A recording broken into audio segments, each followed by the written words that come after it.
We help about 2,000 injured and orphaned birds a year. We have some that come in and never leave. I was putting boxes in the shed from outside, and the rain started pouring really hard, and all of a sudden the roof just came off the building that I was in. And I then was concerned about the animals out here and what was happening with the wind that we had, and all the cages we'd built and everything we had done was destroyed. All the pins were lifted up. Some of them were over the fence. We found some of them in the field. They, you know, it was just like a tornado came through and destroyed everything. But anyway, I was here working, and Sandy called me in, and she said, "Oh, come in and sit down." And I'm like, "Just tell me what it is, you know." She said, "Well, you got the grant, the Pet Finder grant." She hadn't told me how much it was yet. She goes, "Well, you know, it's $60,000. And I was like, oh my God, wow. Because that's an incredible amount of money for us. We don't even get that much money in a year for donations. You know, originally I thought they would just give you the money and we'd pay to have a barn built. And then when we found out they would come down and do the work and all that, we were really excited. I don't get too overly excited about many things. But it was a pretty big deal for us.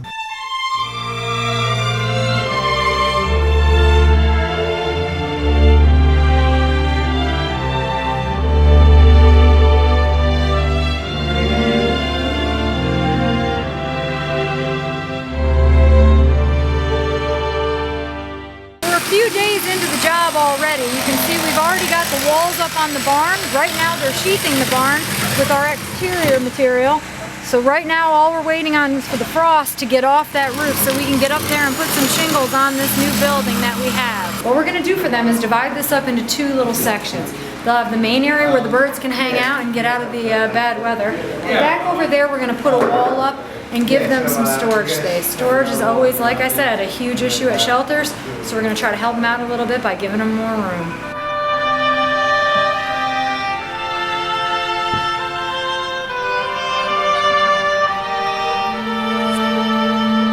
So this is we actually call it the Gimpy Duck Yard. And this is basically where more of the crippled birds go. Most of them are missing feet, or some are missing their legs, but there's a couple that just don't get around really well. So we do put new birds out here when they come out of the hospital if they're limping. And then once they get better, we transition them out into the other yard. He was just being used for target practice by kids in the neighborhood, so he ran in the street trying to get away from them, and he had a lot of damage to his legs from pellets that were under his skin, and some of them were under his tendons, and so he walks kind of funny. It's really been heartwarming to see them all put in the effort and to give up their whole vacations, and they work every day, all day, sun up to sundown. So we just have been blown away by their efforts here. I've done the fencing. Well, I dug some of the holes. I fixed some of the fence line in the backwoods. Carried the concrete actually out into the woods for some of the girls. It's your first trip. What's the experience been like? Hard. Kind of sore. We did a lot of privacy fencing, so we cemented holes, carried 50 pounds of cement like over half a mile in really rocky terrain. That was awesome. It's cool because the birds need help, and they need someone to take care of them when they're sick like this, so it's cool to have a place for it. Yeah, this was something I never knew was even a need, honestly, and to see how many animals here would probably either be in a lot of pain or dead were it not for Carolina Waterfowl Rescue is just incredible. I dug for 3 days straight, and every moment Bryn Kutch made fun of me. It's a lot of backbreaking work, but I mean, all the differences that's being made just because of the clay, it's really going to be a great thing after we leave.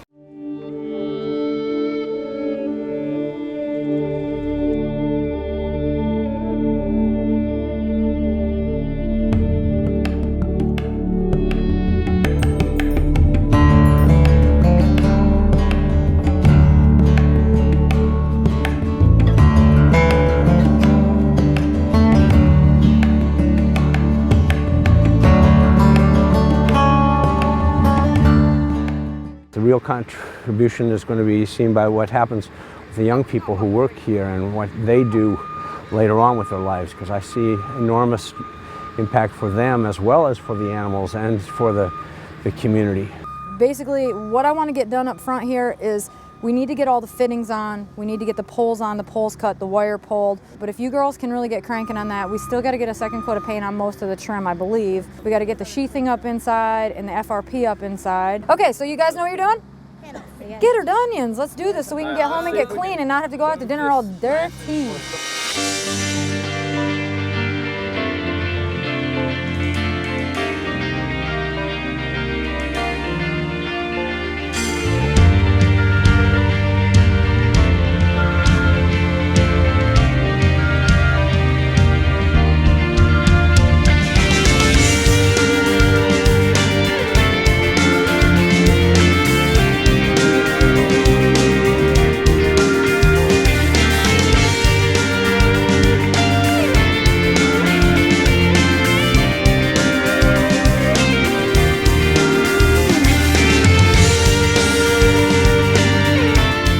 This grass doesn't look too healthy to me.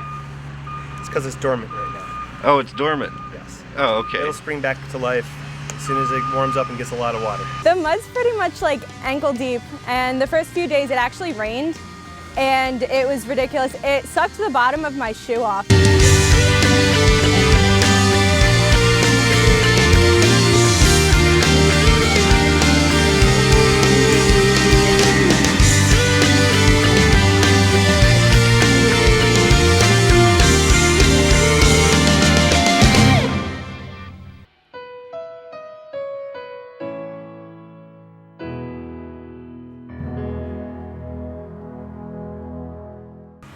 When I was in Oklahoma, that was my first trip, I hated it. Like, it was so bad. And then I went home and I only remembered all the fun I had, and it was just awesome. And I was like, I could not wait to get on another one. And now they can't get rid of me. A big thanks to Rescue You, the Pet Finder Foundation, and the Animal Rescue Site for being out here and helping us with all the hard work and our grant. You're gonna definitely help us save hundreds of birds, thousands of birds every year with our new barn, and we couldn't have done it without you.